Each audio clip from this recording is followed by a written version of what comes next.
Hello! Magandang hapon mga kasari-sari. Kamusta kayo?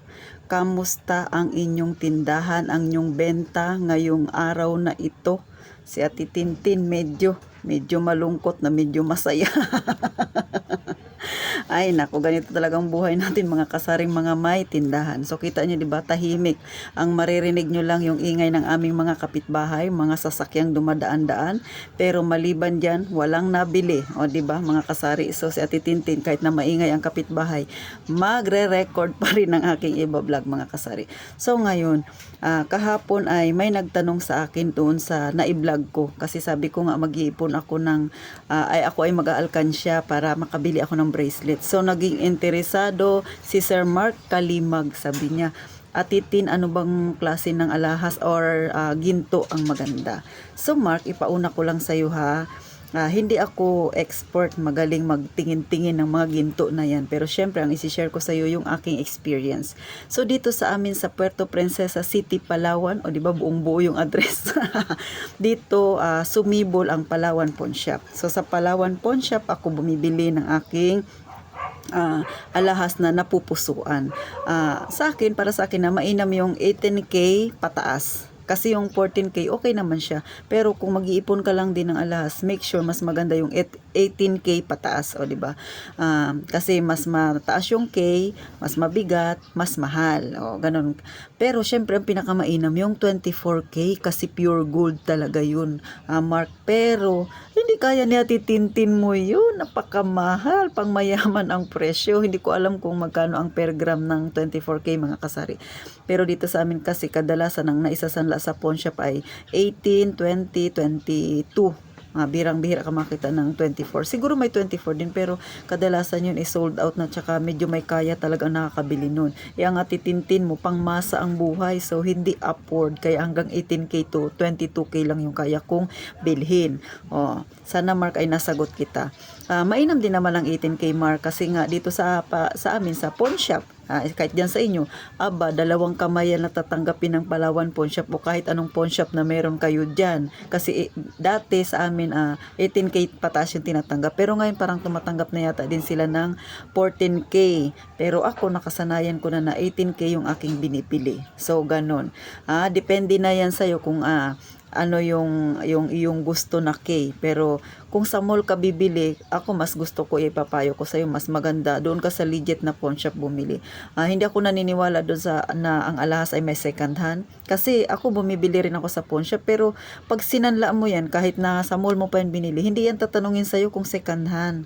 Titingnan ang K niyan at kung bigat at ang bigat niya. Doon yan pagbabasihan kung magkano yung kuha nila diyan sa alahas mo. Kahit gaano pa yan kaganda, kung mababa naman yan ang timbang niya, hindi pa rin yan mataas ang kuha niyan mga kasari.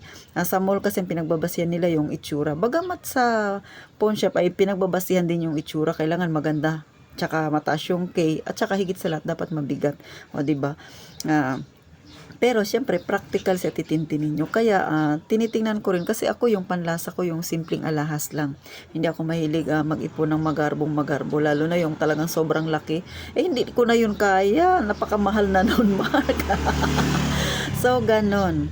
Sana nasagot ko, Mark, yung iyong katanungan. Pero dahil alahas na lang din o ginto na rin ang pinag-uusapan natin, bakit nga ba si Ate Tintin nahilig mag-ipon na mga kasari? Sana wag nyo naman akong i-bash. O diba? Baka masabi ng iba si Ate Tintin mahilig mag-ipon ng alahas, hindi naman mayaman. O diba? Kakarampot na nga lang ang kita. Kasi may dahilan ako, kasari. Una, kung may pera ako, mas gusto kong bumili ng alahas kesa mag-savings ako sa bangko. Okay naman mag-savings sa bangko, lalo na kung emergency fund.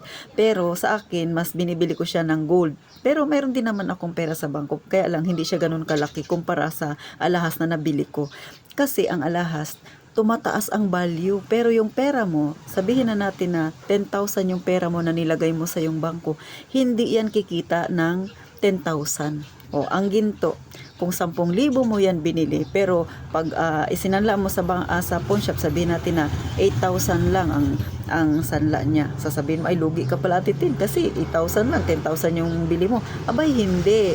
Kasi makalipas ang isang taon yan, ang 8,000 na sanla, dadagdag yan hanggang sa makuha mo na yung principal o capital ng yung alahas. Ganyan mga kasari. So, ipapakita ko sa iyo kung gaano ba kaganda ang may investment na alahas. So, hindi ito pagmamayabang mga kasari ha, kasi hindi naman kayabang-yabang ang aking alahas.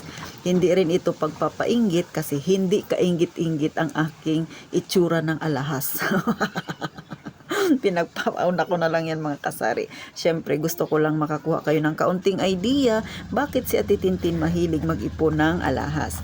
So mga kasari, ito yung aking lagayan ng alahas. So dito ko lang iniipon. Hindi ako masyado mahilig magsuot ng alahas. Pero nung mga noon, bata-bata pa ako, mahilig akong magsuot. Pero ngayon na nagkaedad na ako, ay hindi na masyado mga kasari kasi nga medyo delikado na at saka syempre mainit sa mata. Ganon yung aking paniniwala na ngayong may edad na ako. So kagaya nito mga kasari, ito ay nabili ko lang noon, mga mahigit na to 10 years sa akin mga kasari. Nabili ko ito noon sa mother ko ng 8,000 lang, pero yung sanla talaga niya ay 7,000 lang. So hindi naman nagtubo sa akin si mother. Makalipas ang mahigit 10 taon, ito ay nasasanla na ng 15,000 mga kasari. So, di ba? Bawing-bawi. Sa bangko, 7,000 mo. Makalipas ang 10 taon, magpi 15,000 ba ang 7,000 mo, di ba? Hindi. Pag 3 years hindi mo yan ginalaw ha, maubos yan yung 7,000 mo. So, ganon ha. Kaya yan ang practical sa titintin. Tsaka sa simpleng sagot ko, sana ay may nakuha kayong idea mga kasari. Next, sa totoo lang, itong ganitong klaseng alahas mga kasari, remembrance ko ito noong ako ay nasa Petron pa. Ilang gasolina na ang nasinghot ko, ilang merienda ang tinigil ko para makapag-ipon at makabili nito. Kasi nung time na ito, ang remembrance ko na to, kasi ako ay gas tender sa Petron. So kita ninyo, hindi ako mayaman.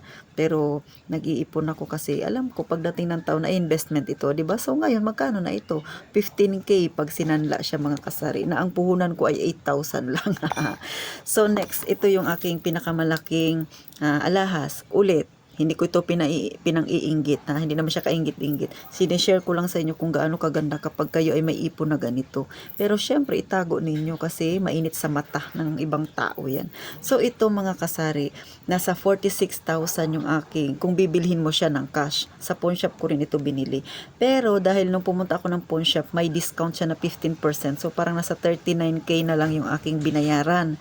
So sa 39K, ang sanla niya ay nasa 36K. Sabihin mo naman, lugi ka, titintin, ang halos 3,000. Abay, hindi. Makalipas ang mahigit 3 taon o 3 na nga ba? Hindi ko na masyado tanda yung exact date. Aba, ang sanla nito, naabot niya na yung principal, ang capital, magkano na? Nasa 46 na ang sanla mga kasari. So ganun, bawing-bawi na si titintin, pero ang puhunan ko ay nasa 39K lang, di ba?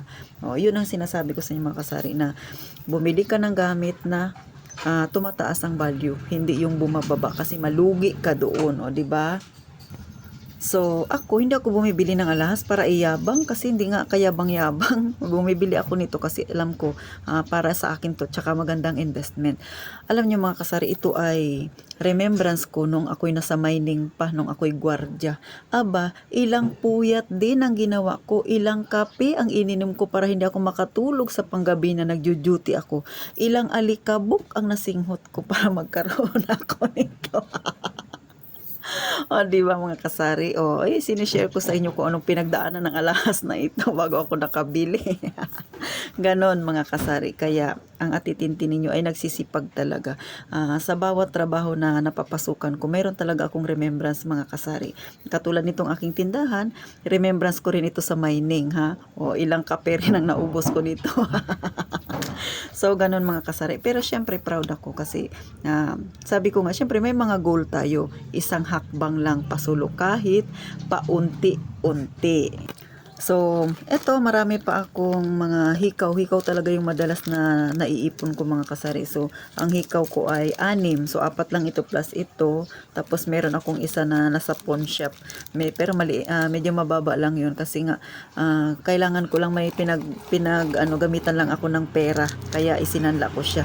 Ipinatabi ko muna sa pawn shop. So, ito naman ay remembrance ko rin doon sa mining. So, isa lang yung bracelet ko. So, yung puhunan ko nito mga kasari ay nasa 11K. Oh, yun yung natatandaan ko. Tapos yung sanla niya ng time na yun, mga 10,000 lang. Pero ngayon, ang sanla nito ay nasa 15K na mga kasari. O, diba?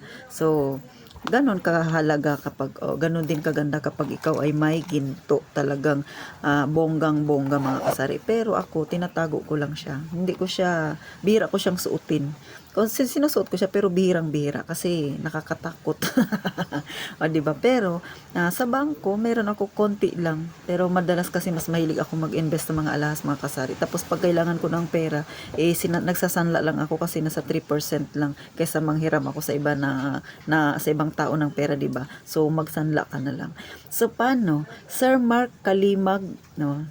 Sana may nakuha kang sa akin, kaunting tips, kaunting idea, kahit kayo mga kasari na nanonood sa akin. Ako naman, hindi ako nagkaroon ng alahas na malalaki kasi may pera ako, kundi ang style ko, katulad ng mga hikaw, nag-iipon ako, diba? Pagka siguro mga 5 years na sa akin, isinasanla ko, magkakasama silang mga maliliit. Tapos, isasanla ko yan nang wala ng tubusan. Tapos may naipon akong pera na medyo malaki, pinagsasama ko sila, kaya nakakabili ako ng malaking alahas. Ganun ang aking style. Kasi, kung katulad ng alahas ko na malaki, 46K yung presyo nun, hindi ko yun kaya. Ang bigat-bigat nun.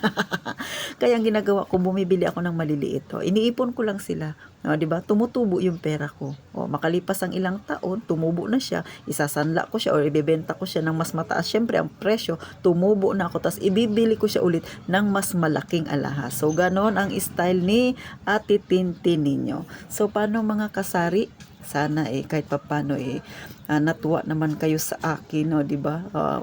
Ulit, hindi ko pinagmamayabang ha, hindi kasi kayabang-yabang, hindi ko pinang-iinggit kay hindi kainggit-inggit, pero gusto ko lang kayo ay ma-inspire din sa pinagagawa ni Ate Tintin. So paano mga kasari, please naman pa-like, tsaka subscribe na din. Tsaka pag wala kayong masyadong ginagawa, i-share nyo na rin. Tapos magkwentuhan tayo ng mga ganitong topic na makaka-inspired sa ating lahat. So, paano mga kasari? Laging sinasabi ni Ate Tintin na sawang-sawa na kayong pakinggan. Mag-iingat tayong lahat.